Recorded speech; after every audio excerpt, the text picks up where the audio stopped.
Hey, welcome back to Cage by the Page, a book club podcast. I'm your host David, and I'm joined by Winona, Hello. Tiffany, Hello. and we're gonna talk about Freida McFadden and her book, The Housemaid. Yay! It's a very popular book that she's written, and it's kind of I'll spoil a little bit. I think the best one she's written. Well, I've kind of read two other books of hers, and they were kind of meh. Um, from my library, it was The Locked Door, which we did a review on. So I'm gonna put a card somewhere, probably if I remember to do that. And Brain Damaged. I love that name. How about you, Win? I know you read The Locked Door, and what else? The surrogate mother, Mm-hmm. um, the inmate, and then obviously the housemaid as well. Okay. And Tiff, what about you? Yeah, mine's just been the locked door and the housemaid. I'm not a McFadden fan. Mm-hmm. Mm-hmm. Yeah, we could see by your Goodreads. So yeah, so this is gonna be a spoiler episode, just FYI. We're gonna do all the plot twists and get to the ultimate resolution of this thriller, The Housemaid. So if you haven't read the book, probably pause and come back after you read the book. But still click the like button. The like button, share it with your friends. And then come back over when you do read the book, and then you can agree with us because we're always right. Uh so basically, oh, and also, reminder for everybody that just subscribe, hit that subscribe button. We need a couple of subscribers, just two. Just give us two. What? There's got to be at least two people Two out there just for this video just for specifically. this video. Just for this video. Yeah. Let's just I guess talk a little bit about the housemaid, and after the housemaid, we'll talk more about the other books that we read and kind of our overall thoughts on Frida. Freida, I think so. Frida. Okay. Mhm. So it stars Millie. She is on parole because she did a bad thing. That gets revealed later in the book. But basically, she can't really get a job. She's worried about getting this job at this like swanky mansion that she's been invited to by Nina. Nina is the what is it, the wife of, right, of the owner of the mansion, and they need a housekeeper, a housemaid, as you will. So Millie goes, and it's basically, take care of the daughter Cece, and the husband's name is Andy.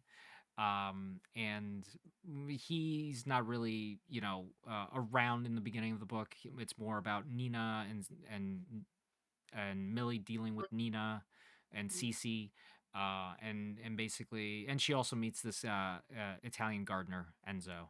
How did you guys feel about, in the beginning at least, with Nina, Cece, Enzo, that kind of like lead up?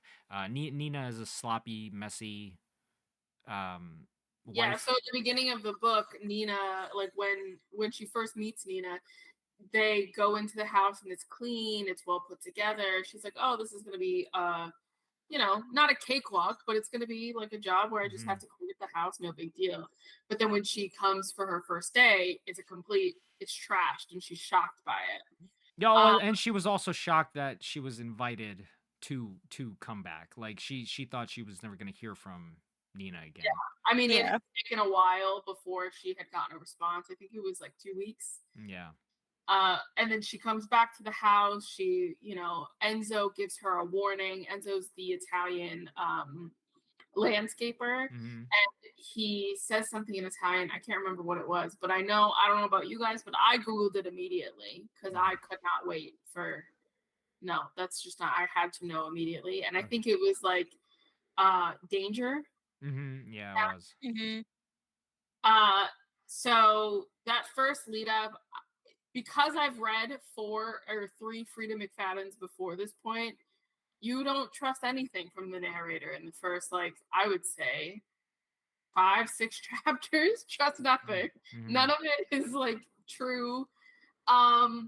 But yeah, I think that like there was a good buildup in the beginning of this book. Cece is a little hellraiser. Mm-hmm. Um, but not really. Like she just seems spoiled, entitled. Like she's just a little spoiled kid. No big deal. Mm-hmm. But Nina is weird. Mm-hmm. Yeah, Nina is weird. Also, the whole living arrangement for the housemaid, is like in the attic at the Hmm. top of the house and stuff, and that's a very very creepy attic. I think there's like there's a locked door, like Hmm. a lock on the door on the outside of the room. Yeah, if you see that, obviously it's not something you want to live in. Like, oh, so someone Fucking can like piss bucket in the closet or whatever. yeah, exactly. And yeah, so it's so really weird. And Nina's erratic behavior after Millie gets hired. Mhm. All the red flags, like what I mean, I understand like the parole thing, like I'm on Okay, the parole. first big question of the whole book at this point: if you knew that you were going to be sleeping in a room where the door is locked from the outside, whether or not you need the job really bad. Because the other thing is that she didn't really talk very much about how much they were paying. They just said like it was good, right? I feel like if Hmm. maybe they had mentioned how good of it was, like, is this way more than she could have made as like, Well, I remember a part in the book where I remember that well, Andy gets introduced. Andy turns out to be like a really nice guy. yeah, He's really kind of caring about Millie, and he feels bad about how Nina is treating Millie.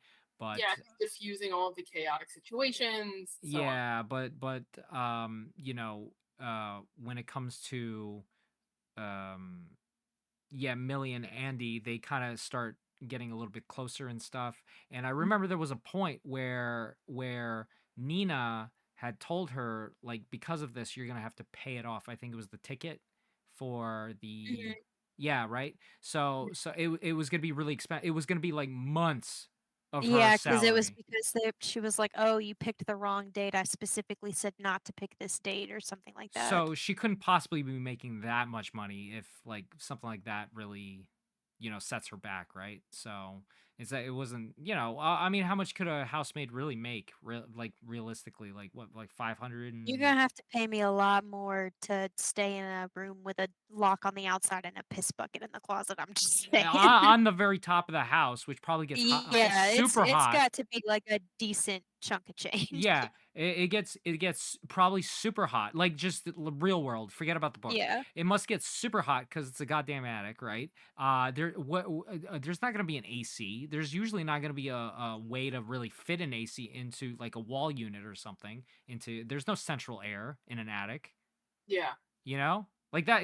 Like real world stuff. That is a prison. So what So the how much money would it have to be for you guys to sleep in this attic room? I don't even know if there is enough money in the world. But I, I'm I mean, okay, like the idea is that Nina is taking care of her, right? Like, room and board, food, you get to use her car, and you're kind of like just a personal assistant in a way, aside from the cleaning and the laundry or whatever, I don't know, like but five it's the fact that you could be locked in. five It's just thousand a like month. you're just stuck in I'll, there. I'll I'll do it. 5,000 a month. 5,000 a month. I think I can do. 5,000 a month. Yeah, I'm pretty cheap. Is that pre or post tax? I feel like this is an important question. Pre. Pre-tax Yeah, I'll be all right with that. I'll be all right with that. I am a very humble guy. I could live with that kind of shit. I hear you. However, I don't agree because when she walked into the house, first of all, everything from the interview was a lie. She walked in, the house was trashed. Mhm. As soon as she walked in on her first day, she knew that she Well, was but she also lied. She also lied. So when Millie went in for the interview, she had like Fako glasses on and just tried to seem like she was a little more ritzy, kind of thing. And then Nina called her out on it like a couple of days in. who doesn't Or even the first day in. Who doesn't lie in a job interview? That's true, and that's what Millie really like thought, kind of thing. But obviously, Nina took it like Nina's behavior started getting really bad, with stuff like that. She was like being forgetful, even though she wasn't really forgetting anything. It was more, she was just being a real bitch to Millie, Yeah, especially around her like hoity-toity, upper New York socialite crust of friends that she yeah, supposedly has. Um, so yeah, I mean, really builds up Nina to be a piece of shit. And Millie to be, oh man, I really feel bad for her. I could really be in her shoes. And then Andy coming in and being such a nice guy, and Cece being such a brat, and all the little foibles that Nina like kind of inflicts on Millie. Like she's trying her best, but she's like sobbing, you know. hmm um, and yeah, just the even the way Nina talks to the people that she hangs out with about Millie. Millie knows that Nina kind of doesn't even like them, but then she also like shits on Millie at those like dinner parties, or not dinner party, but like luncheon or brunchin kind of yeah. thing. So you know uh so okay, toward more of the middle-ish part of the book, right? Millie and Nino goes off with Cece to like a summer camp, right? Right.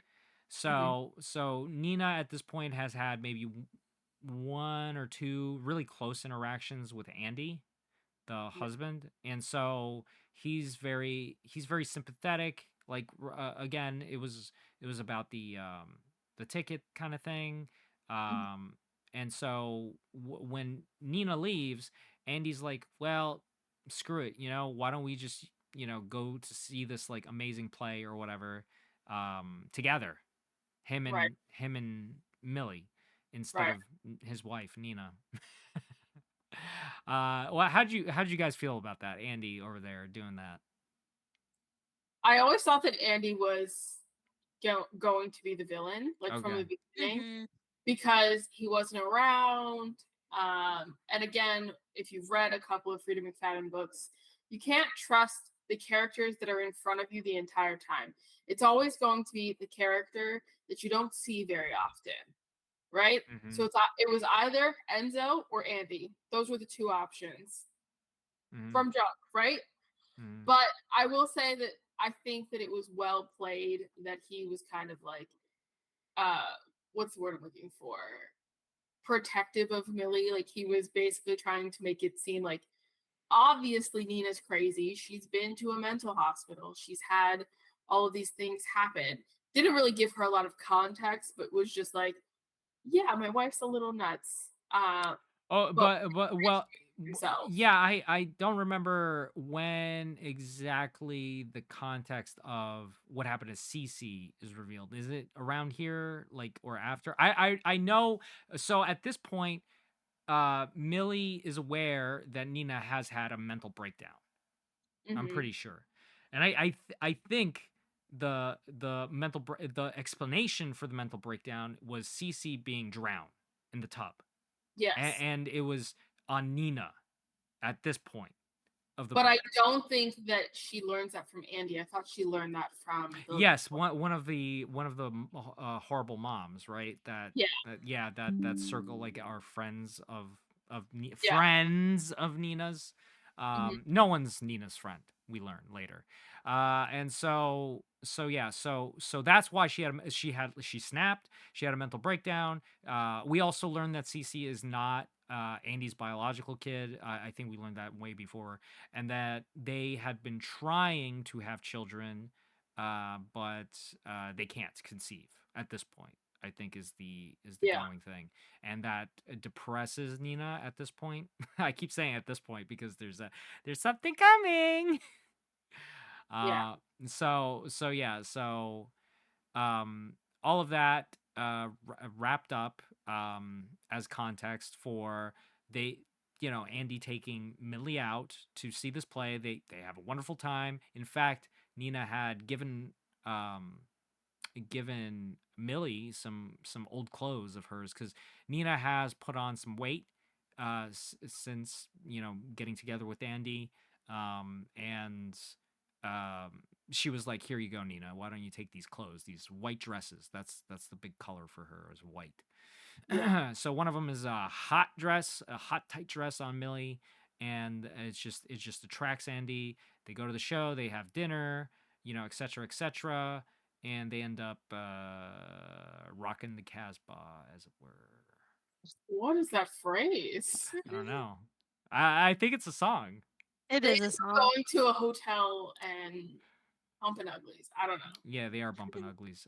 There was not there was no description of like, you know, No. it was just like, oh, they had sex and then the next morning, here you Yeah, go. nothing on scene, fade to black kind of thing. Yeah, so And anybody this look, book doesn't really lend to that yeah. vibe at But all. Yeah. but FYI, if anybody was wondering if there was and how it There's was, no smut, no spice, no nothing like that. no, there's nothing nice.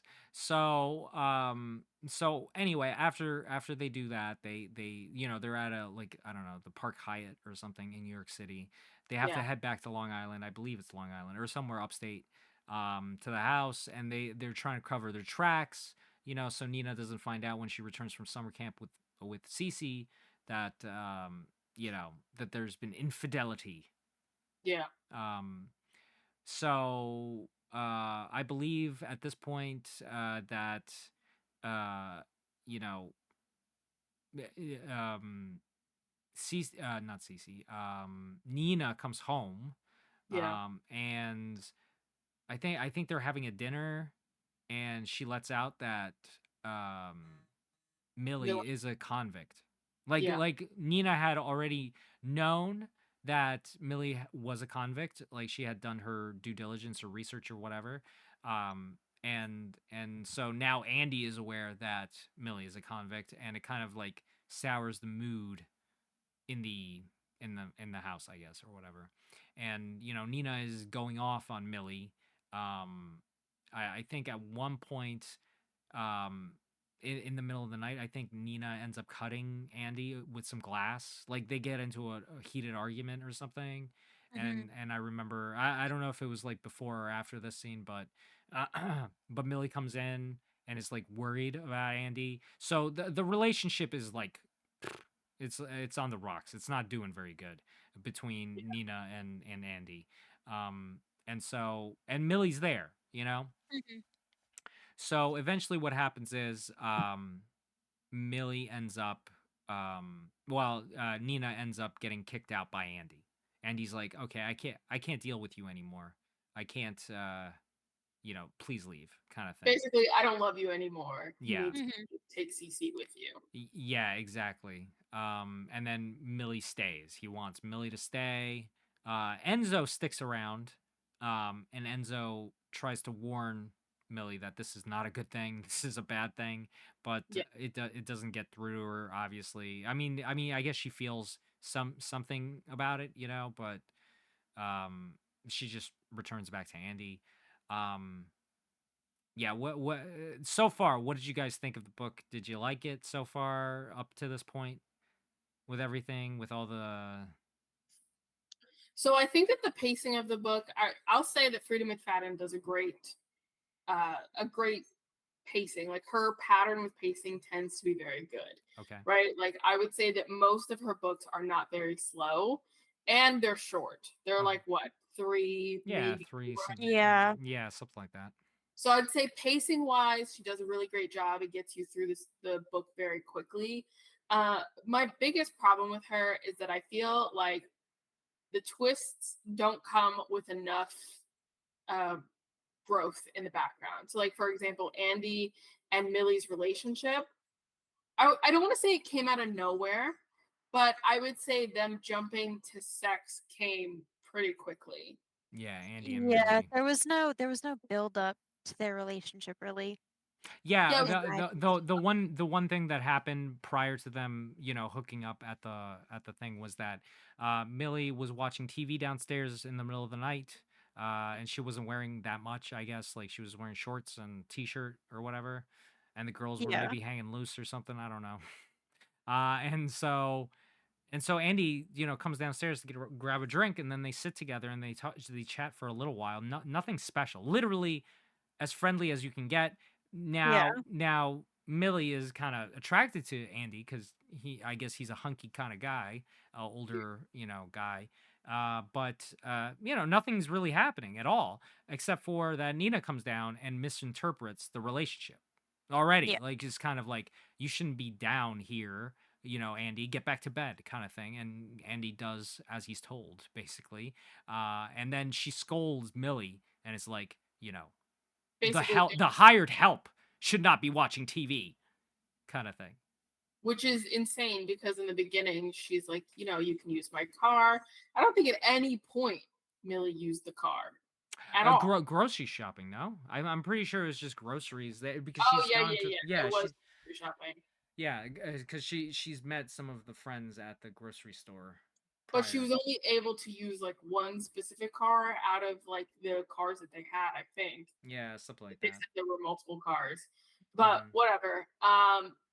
My point is that I feel like when we get to the twist, obviously we knew that something was going to happen with Andy, right? There's little blips here and there, like him always trying to help her clean up, him kind of like nudge nudge, like obviously Nina's not all there. Like he's very clearly Right. laying the groundwork for this to happen, but there was no intimacy to get to that point until they were basically at the theater. There should have been more Marry Me Cutes. I don't know about Marry Me Cutes, but there should have been like, I don't know, like soft brushes in the hall kind of thing, Yeah, like yeah, they should have touched the something. same can of soup. something. But that's my biggest issue with her. So like up to this point, I think that when Nina gets kicked out, it does kind of come out of nowhere, right? Like Yeah. obviously we know that their relationship was kind of on the rocks from the beginning, but it came out of nowhere that like he would go from infidelity with the housemaid Yeah. to kicking his wife out Yeah. when he seemed to be a devoted father. At the very least, he seemed to be a devoted Yes, father. he came off very much pro CC. In fact, I believe, whenever Millie was having trouble with CC and Andy would say something to CC would kind of respect what he says, she seemed to Millie thought that CC seemed to care about Andy, and that's why. Yeah, Now, I mean, we know more, but at that time, yes. right. So Okay. I will say that I enjoyed it up to this point. I Mm-hmm. think this is where it gets a little dicey, a little confusing. Okay, Tiffany, do you have any comments? Yeah, I just feel like she never explains things enough. Like she has these ideas, but she doesn't flesh them out well enough. So it Yeah, doesn't make any sense in the end. yeah. Like Oh, that's my biggest issue. yeah. I think yeah, like you guys were saying, there's not enough meat on this bone, Yeah. Yeah. you know. Okay, so we get to the plot twist.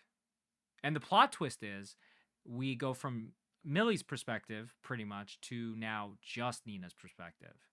And we go back in time and we find out that Nina was a secretary for Andy's father's company, not Andy himself at first, because Andy kind of inherited his wealth from his father, kind of thing. So anyway, she works for him, for the company, and then Andy comes in and he starts kind of like, you know, kind of wanting to date her, basically. And so this is kind of the origin of how they got together. And Andy is a super freak, like worse than a super freak, like a Patrick Bateman type of super freak. He gets Nina locked up in the attic. I think he drugged her or something, right? And she woke up in the attic with like 3 bottles of water. Yeah. Yeah. So 3 bottles of water, which by the way, going back, Nina leaves 3 bottles of water for Millie when she's first in the attic, and that's like all the water you have, and the door is locked. Nina cannot get out of the locked door of the attic, like so she's like banging at the door, trying to get Andy's attention, yada yada. And he's basically just toying with her. He's like, "Oh, you're not being a good girl, la la la. You have to do this for a few hours until I decide that maybe I'll let you out," kind of thing. And so he tortures her. Um, and I don't know. It's just like a sick game of control for him. Mhm. So eventually Nina plays ball with Andy just to get out. Um, and I mean, it's also for Cece's sake, right? So and that he threatened basically also Cece, I believe. Hmm.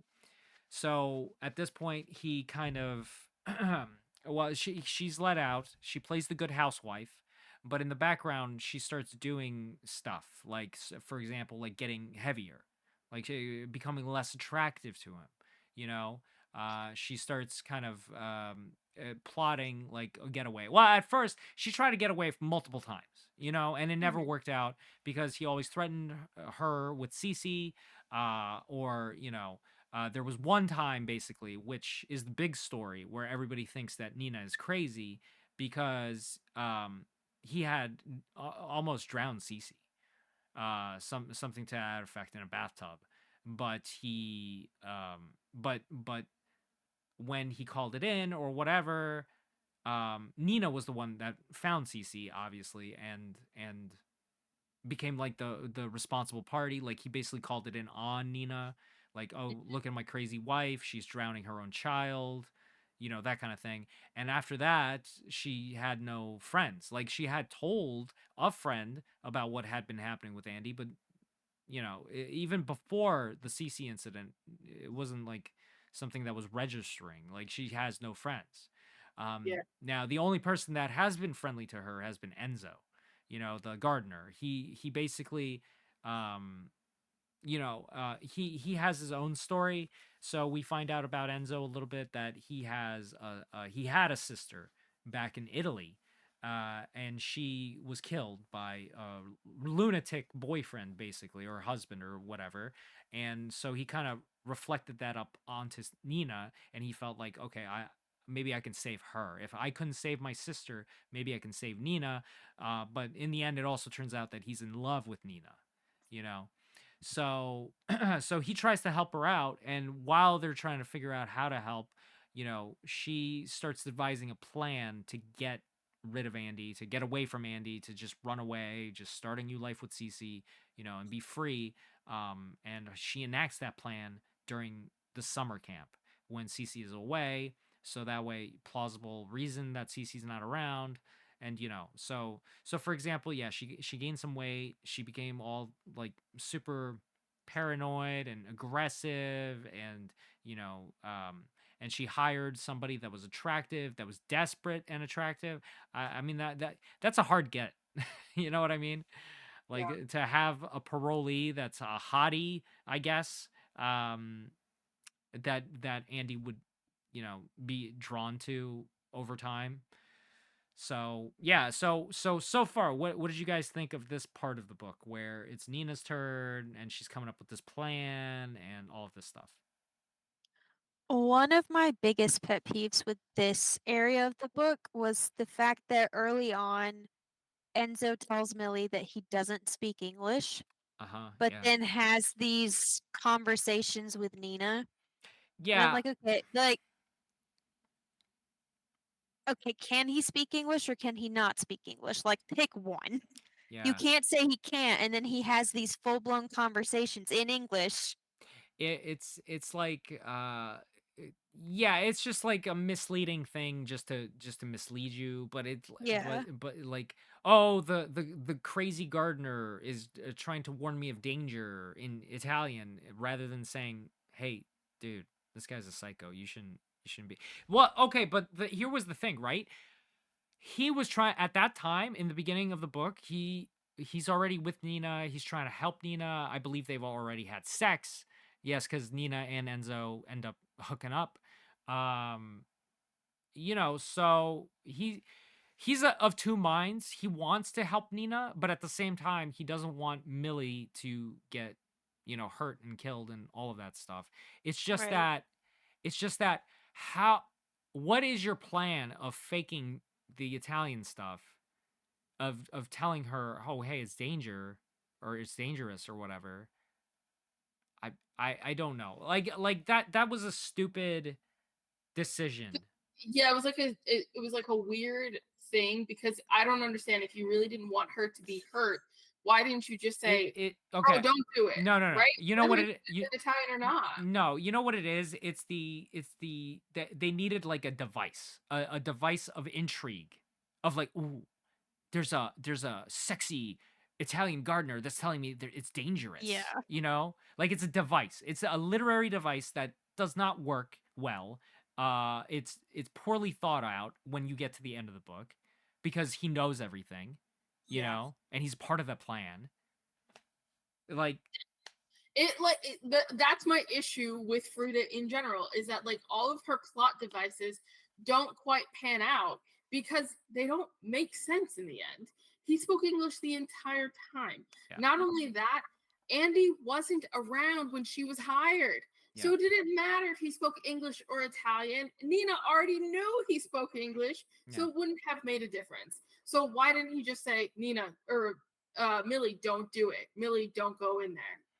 Whatever the case is, even if Yeah. you just wanted to give like a very broad stroke, what's the word, warning here, you could have done that without it being in Italian.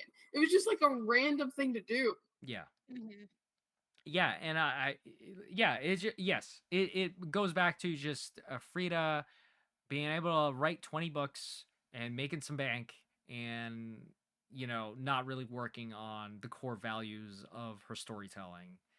It's Um, like a chat GPT. Like I'm pretty sure if you plugged in, I don't know, 20 that you know what? That's a harsh criticism, though.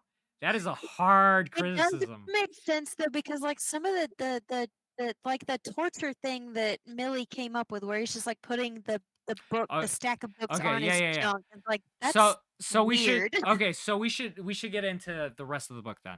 Okay, Yeah. so basically what happens next is Nina's plan is unveiled. She basically gave her the dresses just to attract Andy, because he's got the thing for white. He's the white Yeah, he boy. has like weird control issues. He doesn't want her to have her roots showing at any point. Right.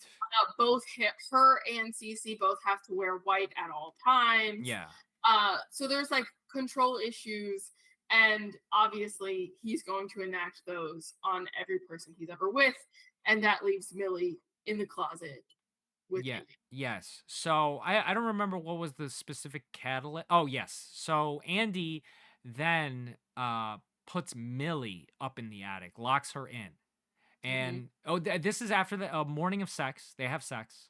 Mm-hmm. They're all coupling up and all that, and Millie's enjoying herself, and she goes back up to the attic to, like, I think get some stuff or whatever, and she at that point thinks that Andy is not in the house, and so she goes up there and he locks her in, and then we find out there's cameras. He sees everything that's been happening in there.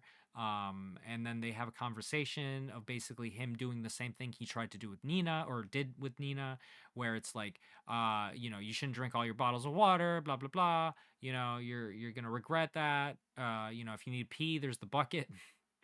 And all of that stuff, and basically trying to get her to do things, like, I don't know, be a good girl, sit in the corner for 3 hours. I think, yeah, that. Oh, he was like, put these heavy textbooks. You had stolen these textbooks or Mm-hmm. whatever. Put them on your stomach or on your Yeah, it's like pelvis or you something. took my textbooks and didn't put them back, and Yeah, so you don't respect them. yeah, exactly. And so put them on your stomach, and they dig into your hips or whatever for like 3 hours. That kind of thing. So she does it, and eventually he does open the door. He comes in, thinking he's got all the control, and she, like, blindsides him basically with pepper spray. Mm-hmm. There was pepper spray in the piss bucket. So it turns out Nina had given her the pepper spray, not given her, but left the pepper spray behind. Yeah. Which Millie figures out that it must have been Nina, or she, because who Clearly, else? somebody else was up there. Right. So anyway, after that, she's able to lock the door on Andy and leave him inside, and then she starts toying with him about, like, yeah, like Tiffany was saying, putting the textbooks on his junk for 3 hours, or I don't remember. Oh yeah, pulling out his teeth. Pulling out his teeth. Yeah. Yeah, there were other things that, and we also learned that Millie had been arrested and she's on parole because she had killed somebody. Now, the person she killed was a jock bro, Alpha Pi, Sigma Beta guy, uh, who was who was date raping. I not even date raping, just raping, just a fucking girl at a college party, like yeah, and so she walked in on the scene of her friend being raped, and she bashes the guy's brains in.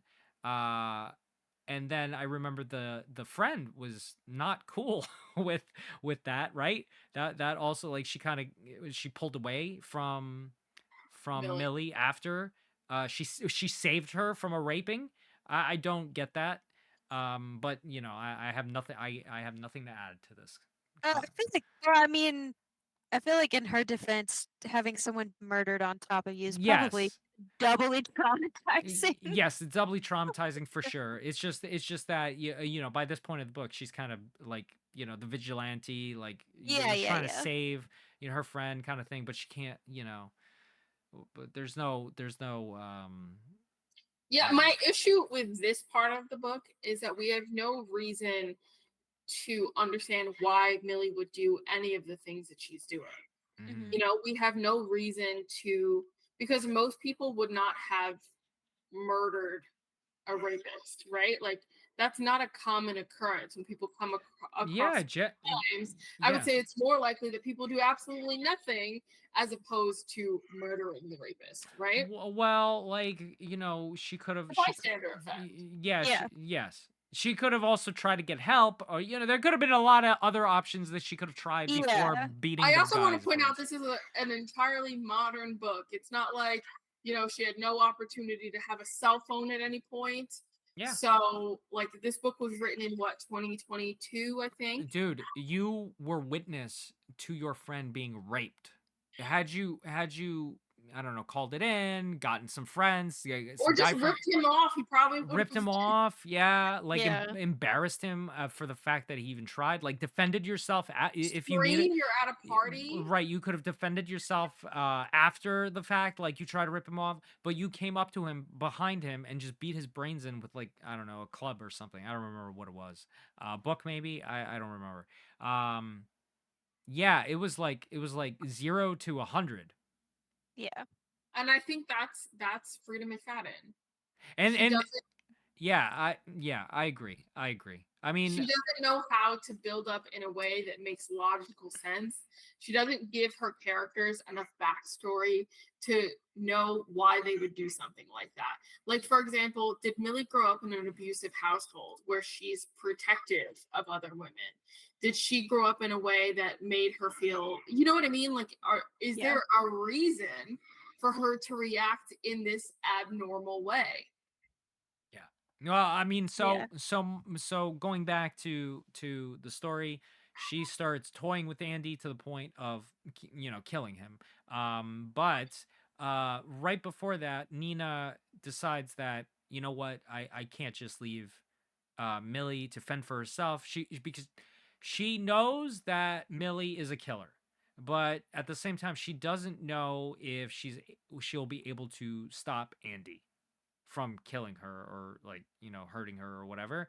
But at the same time, she was willing to let it go and leave with Cece. But Enzo was the one who was like, no, I can't let you do this, or whatever. And so she does grow a conscience and goes back for Millie. um she gets into the house. She sees that Andy is quite dead. um and they kind of have like you know um they A sort it heart, out. yeah. They heart to heart, they talk about it. And Nina basically says, "Listen, you don't worry, you're not going to prison. You're fine." Because she kind of like Millie just kind of breaks down and starts crying. That oh, I'm going to prison again. No, that kind of thing.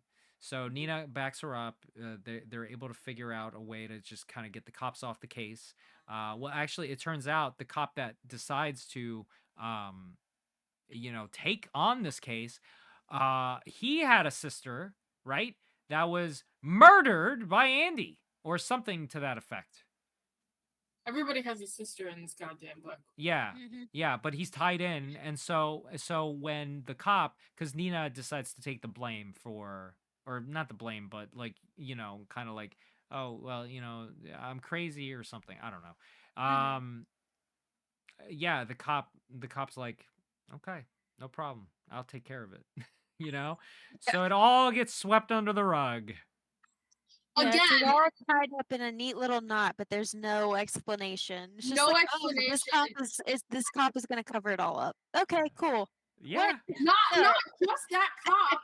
There were Yes. other people there. There were like crime scene techs.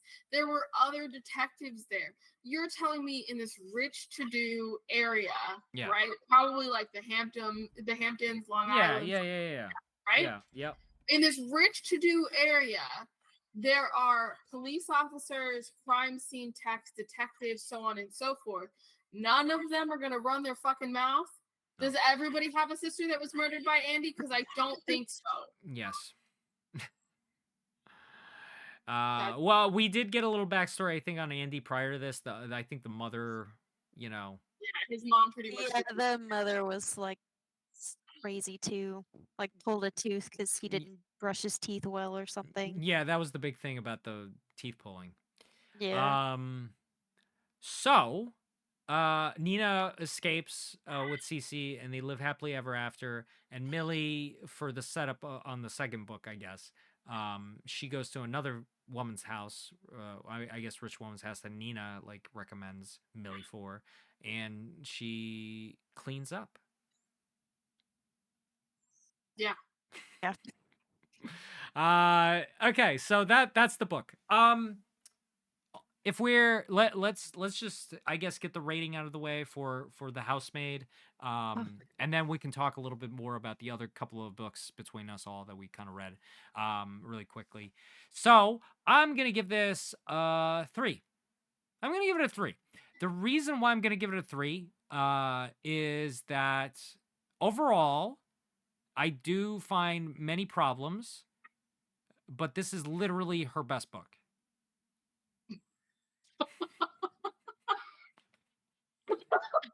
That's funny.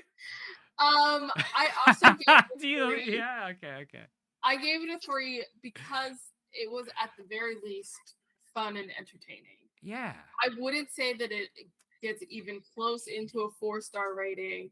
I do not think that Freida is a fantastic writer. I don't think she thinks everything through, but pacing, It's characters tend to be at least funny or interesting. It's a popcorn kind of like book. I'm waiting for Tiffany's response because her lips cute. She's like hiding what she's gonna say. It's so funny. What's your rating, Tiffany? I gave it a 1. Yeah. I hated it. Completely fair, honestly. I mean, yeah. So like she doesn't explain things very well. Everything gets pushed under the rug. I don't care about her characters. I did not give a shit about Nina or Millie. You don't make them likable or even unlikable. I just don't care. Yeah. So you don't like the pacing either? You're like, it just isn't your thing? The pacing is good. It got 1 star out of me. Okay. That's all I'm giving it. Okay. My personal opinion when you give a 1-star rating, okay, is that you literally cannot finish the book. I was struggling to finish it. Okay. No, 1 star for me is like, I hated this and I want the author to burn. That's how I feel about 1 star. I don't burn. I just want you to know that I did not have a good time. Okay, I mean, that. All right. Well, then or there you like go. Deeply boring. I can't find anything I like about Yeah. the book. I can't find anything, right? That's usually a 1 star for me. Yeah, see, like if it's a no star, it's because I didn't finish it. Okay. 1 star, it's like I finished it, but at what cost? I will But say that I wish Goodreads would give you an option for 0 stars, even if it didn't count to the overall like average for ratings. I do wish that they gave us an option for 0 stars. can you do Yeah. half a star? No, You Oh. get I one don't even have or up to halves. 5. Hmm. So that basically is the Housemaid. Now there is a second book. It's the Housemaid Secret, and then I believe there's a third one coming Soon, very soon. I think very it actually very soon. comes out in the next like month or so. Okay, so there's that. Maybe we'll catch a trend. I don't know. But It comes out June 11th. oh, okay, like really soon. Okay. Um, and I don't know. Do we know if the Housemaid Secret is more like is it better than this one, or is this one the better version of the series? Let's take a look. So the Housemaid has 1.18 million ratings. Wow. Yeah, 100, almost 100,500 reviews, and is rated at 4.33. Wow. So let's go down to That's the Housemaid Secret. crazy.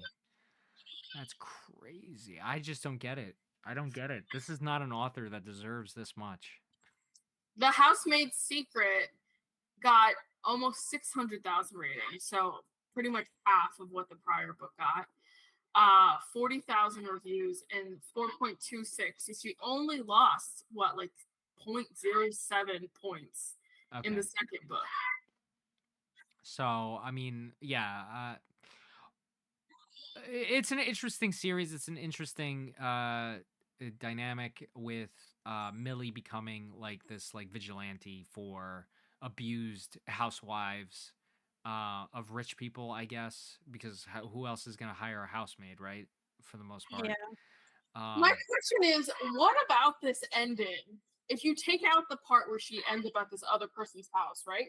Yeah. What about this ending lends to a second book? Not only that, Nothing. but also like she was terrified of being sent back to prison for Right. So breaking parole. what lends this book No, yeah. to a second book? No. Yeah. Like she was bawling, crying, sobbing hysterically to Nina when, she thought she was going to go back to prison. One. Two, Nina basically got away with it because the cop was soft. Not just Yeah. soft, like was completely in the camp of yeah, fuck Andy. So I don't know how often that's going to come up. Yeah. So And it's yeah. like you go from not wanting to murder anybody to now being a fucking contract nanny. Okay, all right. You're kind of convincing me to give it a 2. I give this book a 2.5. All right, a 2.5. I feel like she was trying to be like Gone Girl and it just fell flat. Yeah, Gone Girl was a good book. It was a good book. I didn't read that book, so I don't know. Okay, well, yeah, so this is a Housemaid. So let me just talk a little bit about the one I read. We already discussed The Locked Doors, so you can go watch that video. Yeah. Um, I also gave it 1 star. yeah. So brain damage, basically, you have a doctor in New York City. She's kind of plain Jane, but sort of attractive, I guess. But that she looks down on herself. And she runs a dermatology practice. And one day she gets a guy coming in looking for a hot guy comes in, and he has no real reason to be there. She kind of into him, but she kind of puts him off, and then eventually, throughout the book, you find out it kind of goes back and forth with her life pre being shot in the head and after being shot in the head. So you're kind of like in the rehab facility. She's trying to relearn how to like speak and move and talk and well, I already said that. Just see things properly because she can't see things on the left side of her face. Like the left side of her face is kind of like all numbed out or whatever. And then you get all these characters that come into her life, like her mother's there, and this husband. So the hot guy, turns into a husband. But he never visits her. So you kind of already are like, okay, this is the asshole who shot her, you know. And then you find out there is money to be had, like a life insurance policy, but it wasn't even about the life insurance policy because she had like offshore accounts with millions of dollars. um she does kind of hit it off with another one of the rehab facilities like patients while she's there. They just kind of have a contentious relationship in the beginning. He's like throwing some like jello at her or whatever, and then eventually, he's just acting like a douche. And then he's actually soft on her, and so when he kind of regains his strength and stuff, and then the husband is there, he kind of like puts the husband down in his place because the husband's an asshole. um Stuff like that. And over time she's kind of remembering some stuff. She's kind of able to be it's very hard for her to manage herself, like, completely, because she's missing half a brain. uh so by the end of the book, she gets saved by her friend, if the rehab boy. um and she remembers basically that the reason why she can't see anything on the left side of her thing is not because of the shot in the head. It's because the most horrible thing happened, which was that her husband was the one that shot her, and she couldn't. It was like, it was the dumbest fucking, like, is it unreadable? No, it's not unreadable. I could finish the book. But did I like it? No. I'm giving it a 2. I'm giving it a 2. I felt that um it was I don't know how much research she put into, any of this. Yeah. You know what I mean? Like, I feel like maybe there was a little bit of maybe a bridge too far with some of the scenes and stuff. um I Yeah, there was a plot about the husband trying to get one of the loser neighbors to in on the plot to kill her and then take her money, kind of thing. The cat comes in and saves her from imminent, like, complete death. Like, they were gonna finish her off, but then the cat comes in, like, her cat. She was being babysat by a neighbor because I think the neighbor. Another cat. Yeah, another cat, right? Like Nora from Locked Door. Yeah. Um, yeah, it's a 2. And I'm gonna give no. The Housemaid stays at a 2.5. Okay, so I read 2 other books besides The Locked Door and The Housemaid. Your whole synopsis of the book that you read, I was starting to zone out. So that's probably how I feel about that book. Um, I'm sorry. I tried to get through it as fast as I could, but that's honestly. so I listened to The Surrogate Mother by her, and it's exactly what you think it is. It's, a couple wants to get pregnant, they're struggling to get pregnant. They end up going through surrogacy. Now, everything that like is the stereotype of surrogacy, like, oh, the husband might fall in love with the surrogate kind of thing. That's this whole book, right? That's the whole thing. Yeah. There's basically she's like a hoity-toity like corporate person, the wife in the situation, and she gets this surrogate, and the surrogate is they're trying to the surrogate is the one that's the corporate person. I read this a while ago in like 2023, so my memory's not perfect on it. Plus I didn't really care that much about the book, but anyway, they end up basically messing up her whole career, and it turns out that it was the wife's mother is who tries to kill the surrogate in the end, right? Why the wife's mother?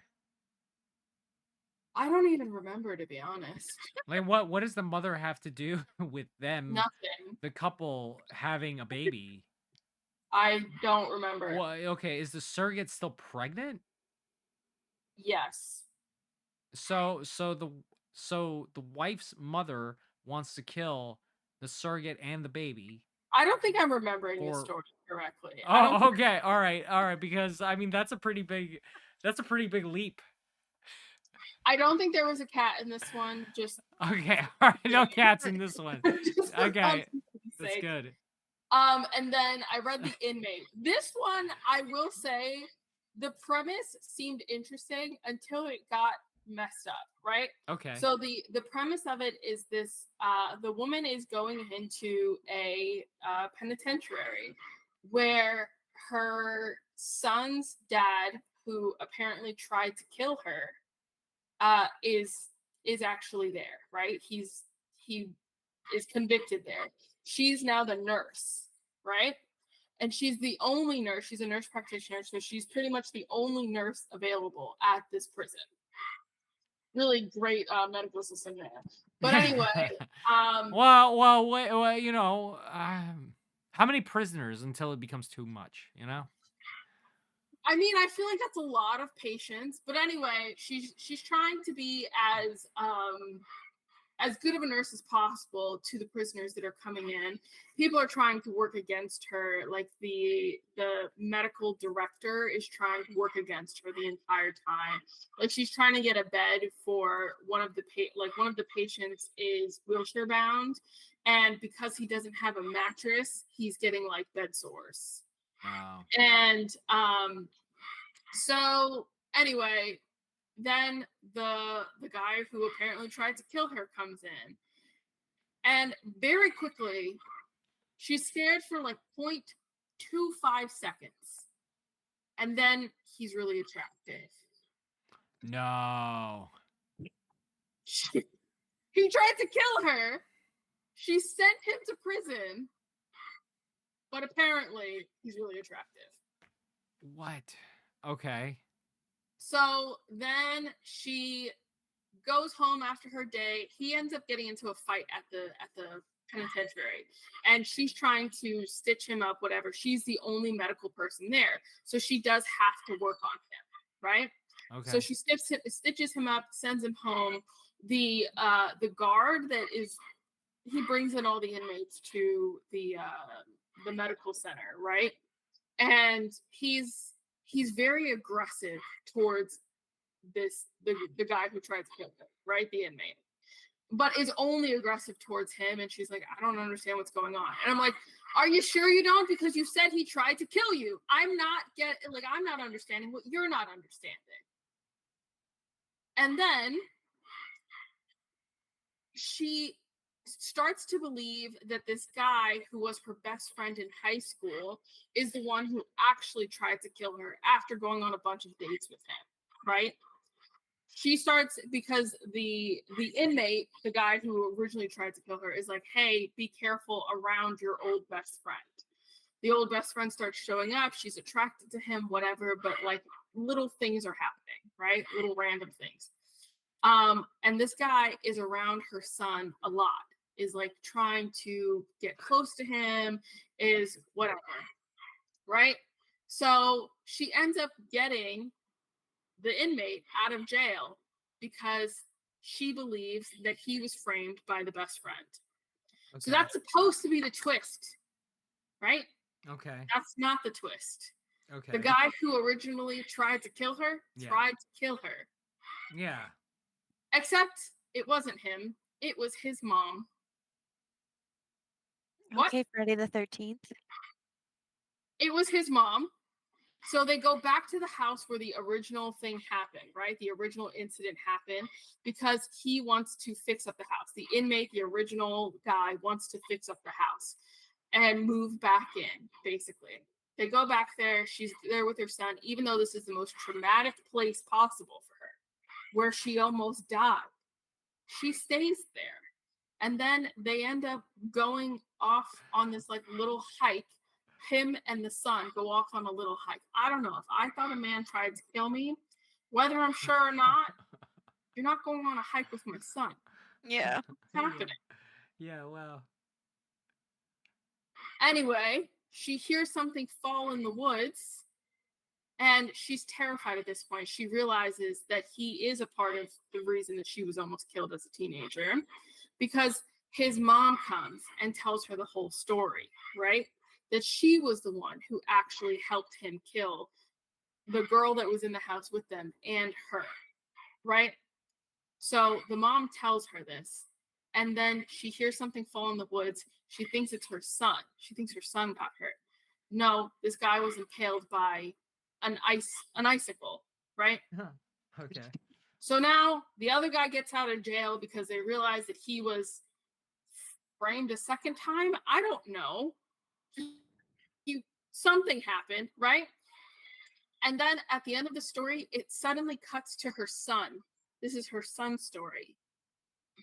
Her son is the one who shook the tree so the icicle fell and hit the guy. That's stupid. I will say I gave it 2 stars just because I was not expecting the son to be a part of the murder plot. That's stupid. I can't believe that. An icicle? An icicle. An icicle. So that one got 2 stars. Of the God, 4 so books, stupid. That's so stupid. I can't. that whole book, I was like, what the fuck is happening? Oh, Lord, take me That now. chat GPT just makes more and more sense. The Yeah. icicle, and also this kid, I think he was like 8, 9. He's shaking a tree hard enough for an icicle to fall that impales you. Yeah, An big, 8-year-old? a Come bit, on. and also, I don't know.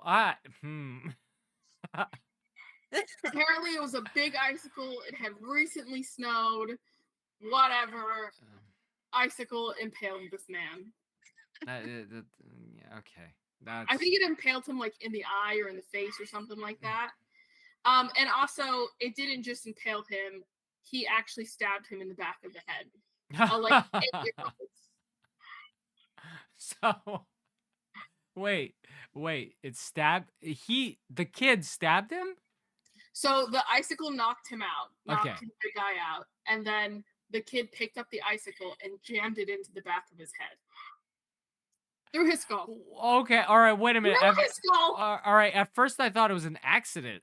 No. And So then it was portrayed as an accident because he was face down, there was an icicle in the back of his head, right? It was portrayed as an accident, but it wasn't. He shook yeah, it, okay, hit him but in if the you head, okay, and then okay, but if you think about it, right? If you like, I am no examiner, forensics, whatever. I'm not a cop. I don't know nothing. I don't know nothing about nobody. But if the icicle is like just straight up, why is a man on the ground, like in like face down position, right? Yeah. And the icicle is directly straight in the back of his skull, right? Yeah. So you would have had to have been like face down under this tree with these falling icicles for them to jab you right in the fucking head. Yeah, and also like the trajectory of the way you would hit your hand would be very odd. Yeah. Right? Like if you were to hit somebody in the back of the head, and it made it seem like there was only one time. He only did it one time because it's going through a skull and it's an icicle. Like okay, so like if it was like through the top of the head or something, right? Oh, maybe you're but I'm walking icicle. You know? Okay, maybe. But no. It knocked him out and then the icicle went into the back of his head. But an 8-year-old, I don't know if he was 8. It was 8 in the head. it was Oh, okay. under 14. But yeah, it was like 8. I would say 8 to So 13. like, would he even be strong enough to like just stab him in the head with an icicle in one go? Into the skull at that. Like your skull is not soft by any imaginative. Like it's not. Yeah. I don't. That book. I was on a ride, and it was not a good one. Certainly not. Tiffany, do you have a book? No, I only read the 2 book club ones. Yeah, okay. So overall, is Freida McFadden overrated? Yes. Yes. Yeah, it's a resounding yes. There's no doubt. Look, I'm glad that these other people are enjoying her, but I don't get it. Like, do you think it's just that because they're free on Amazon. Like No, some of them are free on Amazon. Yeah. I don't think it's just that. I think there's a couple of things. One, I don't think that they require a lot of thinking, right? If you wanted to get through Yeah.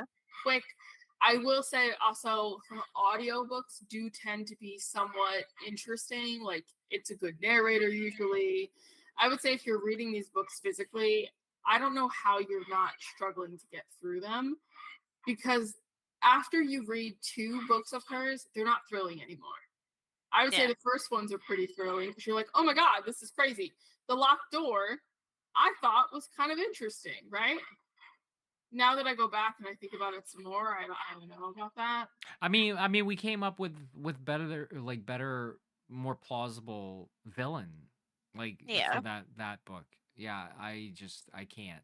Maybe these books are more popular with like younger kids, like teenagers or early somethings. I I think Uh, know, they're 'cause I see popular with like people like housewives. I see people like my age that are like, "Oh, this is 4 stars," and I'm like, Where?" I mean, so the inmate, the one that I was talking about, 400,000 ratings, 4 stars. Don't know how we got there. Can't figure it out. yeah, as an adult, I expect more from these books, like depth. I don't know, realism. You know, Like just originality. There's anything that no makes original. sense. Like That if you're gonna make it this way, fine. Put in things that make sense. oh, yes, makes sense, and like originality. Like she does like lean on several of the same kind of weird little like I don't know. It's Her just Yeah. tropes are all the same. They're all yeah. the same. There's always a red herring. There's The never not a red herring. Yeah. the woman is always like a plain Jane a little bit and kind of down on herself or whatever. Nora was But like is that. also attractive. Charlotte, Millie was like that. Yeah, Charlotte's from Brain Damage. I don't know how about Inmate? Was Inmate like that? yeah. She was kind of Yeah, like, surrogate mother. So she's writing for that type of woman. I don't know. yeah. She's not my cup of tea. I will say that if you want something fast paced with little to think about, yeah, Freida McFadden is the place to be. Yeah, If you yeah. actually want to think through your thrillers, if you want to be a little bit confused, and I will say that I think that Freida McFadden fits into a certain thriller genre, which is Mhm. fast paced. Uh, I don't want to say thoughtless, right? They're not entirely thoughtless, but they're so fast paced that like you don't have to hit all of the important parts sometimes.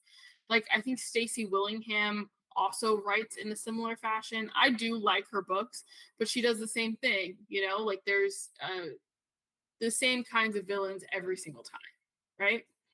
Very Mm. much Scooby Doo, like Scooby Dooby Doo. Yeah. And yeah. You can support your local library. Don't buy them, yeah. or get them from Yeah. Amazon They're or on Kindle steal them. Unlimited, but that does give money directly to Freida McFadden. And if that's your cup of tea, I guess go for it. Go for it. So, that was pretty much it. That was the comprehensive, I would say, review of Frida. Um, are we gonna go with Wait a Housemaid's second. Secret? Hold on 1 second. I'm sorry. I have to interject here. She wrote Brain Damage, right? Yeah, brain damage. Yeah. She's a practicing physician specializing in brain injury. No, no, no. Yeah. Yeah. Wait, Frida is? Yes. Yes. Wait a minute. Wait, How Frida? can you be a professional in it and then it just sounds like you're not professional? Like it doesn't sound like your medical shit and stuff doesn't even sound real, but you're a Really? professional. That's what it says on Goodreads. It says Freida McFadden is a practicing physician specializing in brain injury. And she Wow. writes, quote, medical humor novels along with psychological thrillers. Medical humor novels? Is that what brain damage is? Is it medical humor? No. No, it was like a typical Frida book.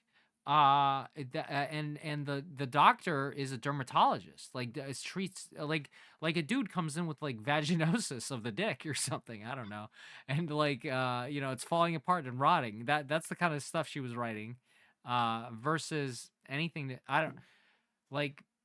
I guess there was what is it, like some sort of special glasses that was helping her, Charlotte, the main character, see maybe I don't fucking know, bro. This is weird. I can't believe that Frida is a doctor. Somebody gave her a license to practice on people. I'm so befuddled. I am confused. Yeah, well, She's a Nora was also yeah, Nora was a doctor. Oh no, she was a medical examiner, right? no Mortician. no Nora was a doctor. Remember? A doctor of what? I don't remember. She was a surgical doctor. She was a Oh, yes, you're right. Yes, surgery. She was doing surgery. You're right. because the right. guy came in post surgery and was like, Yeah. "You fucked me up," basically. Yeah. Oh, I wonder how much she's pulling from her own experience. I bet you there's a lot of fucked up people. And I bet you would not be surprised to find out that she does, in fact, have a cat. She does. Yeah. Well, I mean, yeah. A black cat, specifically. Yeah. Of course. Of course she's got to have a cat. She is a doctor. Yeah, she's a doctor. She's a doctor. And there's a few a nurse, right, in the Inmate. Nora, the surgeon, the dermatologist in Brain Damage. What else? I mean, I don't know. I guess that's it. She pulls from it. That's so confusing. I wouldn't hire. Also, how many books would you actually need to cause damage to somebody's groin? I think the answer, and these were heavy books. These were like yeah, they're textbooks. Textbooks and a phone book. And I believe they said, I don't remember the exact number, like 4 or 5, right? Something like that. Does that seem like enough? I don't know, but it was definitely a weird form of torture. Like, where did that come from? Like, pulling teeth, sure. But the books on the groin, that's just weird. Well, he made her put the books on her stomach, and that made it hard to breathe, and it was uncomfortable for like 3 hours. Like if you there's Chinese water torture, right? Where they just drip on your head. That's all they do. They just drip at one point on your head while you're tied down, and that drives you insane. Yeah, but the one on your stomach kind of makes sense because if you can't breathe, I would understand that, right? Mm-hmm. But usually textbooks are kind of wide, right? So they'd be pretty evenly spaced in that area. 3 hours doesn't seem like a long enough time to really cause that much damage. Well, having to pee, I could see that. Well, with him, and I don't think she even left him any water, right? But I think with him, she, I forgot what I was gonna say, but it, Anyway, Freida McFadden is a doctor. Freida McFadden apparently writes about being a doctor in multiple of these stories, and most of the medical shit makes very little sense. Yeah, and overall, she should. I don't want to say to stick to doctoring because I just don't trust her. But if you ever see Frida, yeah. So anyway, do you think we're gonna cover the Housemaid 2 or 3? I'm not. Okay, all right, bowed out. You I know, mean, you I know, you probably know, you do. know what? You know what though? We were supposed to have. I'm gonna say this. This is a little inside baseball. We were supposed to have a fourth co-host tonight. Mhm. Okay, who actually loves Frida, and we could have used that chipper attitude toward Frida, to figure out. So fuck you, Kalina. I do want you guys to know that Kalina is planning to read the second book. I know that because she's already put it on hold at the library. Fucking We bullshit. share our library card, like our Libby account. She's already put it on hold. So I know that for a fact she at least enjoyed it enough to go on to the second book. Fucking bullshit. That's what I'm saying. Could have been here. Could have said her 2 cents, her piece, Yeah. and didn't get it. Well, anyway, so I hope you found all this entertaining. Make sure to give us a thumbs up, subscribe to the channel, and let us know in the comments below. Did you like the Housemaid? Have you read the Housemaid 2 Electric Boogaloo? Have you, do you hate it just as much as we do? 2 stars, 2 stars, 1 star gang. Yeah, represent. 3 stars. 3 star gang. And Kalina could have been a 4 star or 5. We don't Actually, know. let's find out what Kalina gave it. Oh, she good reason. Yeah. Okay, do it. Let's find out. But also put in the comments like if you have another book you recommend. That's fun. It's a fun book, not a Freida McFadden book. Yeah. Something fun. Where is it? Should say at the top of the thing, right? Like it shows when your friends have rated a specific book on Goodreads. Oh, if you go to the book itself. Yeah. She rated it 3 stars. But it's still going on to the second book. Interesting. Okay. And she's read more of the books, right? Like all the other Frida books. Yeah. Can you see if there's any more ratings? Let me see. Just out of curiosity. I like look at her specifically. Am I spelling Frida wrong? Yes. Freida McFadden. Oh, is she Irish? I think she's probably Irish, right? Freida McFadden. Yeah, she's Irish, all right. Now that I'm saying it in that accent, it really does say. She rated The Teacher 4 stars. Okay. Is that the one where it's like with a student? Yeah. Okay. She rated Ward D 4 stars. Okay. The Wow. Coworker. Wow, so the Housemaid gets a 3. Coworker 4 stars. I will say there is a trend though. These are books that she read in the beginning of, or no, I might be lying. Never Lie was probably the first one that she read, which she gave 4 stars. But she recently started reading like more and more, and her ratings are getting lower and lower. Because that's what happens when you read a lot, is like over time you're like, wait a second, I rated this book 5 stars and this other book is nowhere near that idea. Yeah, exactly. You're kind of it takes a while to create a real average of what you believe is like a baseline 3 versus the 1 and the 5, like it's a big it takes time to figure it out. Yeah. So, yeah, if you agree or disagree, put that in the comments. And, thanks for watching. And we'll see you all next time on Kids with Me. See ya. See ya. Bye bye.